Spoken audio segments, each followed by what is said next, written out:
فرماندے نے اللہ ساڈا پیغام ساڈے نبی تک پہنچا دینا کہ اسی اپنے رب نال ملاقاتاں کیتیاں نے، ایسیاں ملاقاتاں کیتیاں نے کہ ساڈا رب ساڈے نال راضی ہو گیا تے اسی اپنے رب نال راضی ہو گیا۔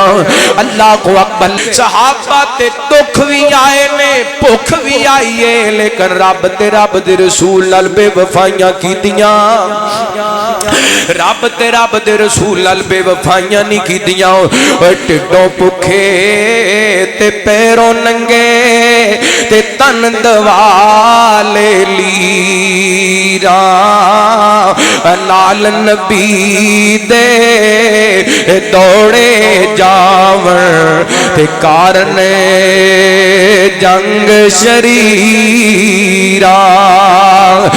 ٹڈوں بھکھے تے پیروں ننگے تن دوالے لیراں نال نبی دے دوڑے جاون تے کارن جنگ شریراں۔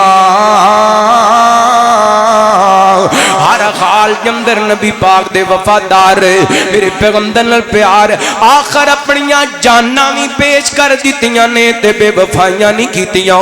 صحیح بخاری دی روایت ہے، حضرت انس فرماندے نے ایک قبائلی سردار میرے پیغمبر دے کولے چلدا آیا، آ کر کے کہنے لگا محمد اج تے نال میں معاہدہ کر کے جانا چاہنا صلی اللہ علیہ وسلم، آئے دن دیاں لڑائیاں تے جھگڑے ختم کریے، شہراں دے اندر حکمرانی تیری ہوئے گی تے پنڈاں دے اندر حکمرانی میری ہوئے گی، رب دی توحید دی دعوت دینی بند کر دے۔ میرے پیغمبر فرماتے نے عامر بن طفیل میں کو حکمرانیاں کنواتے نہیں آیا، میں تے رب دی توحید دا نعرہ لان واسطے آیا، جا تیرے کول جو گمدہ کر لے پر محمد رب دی توحید دی دعوت دین تو بعد آ سکے۔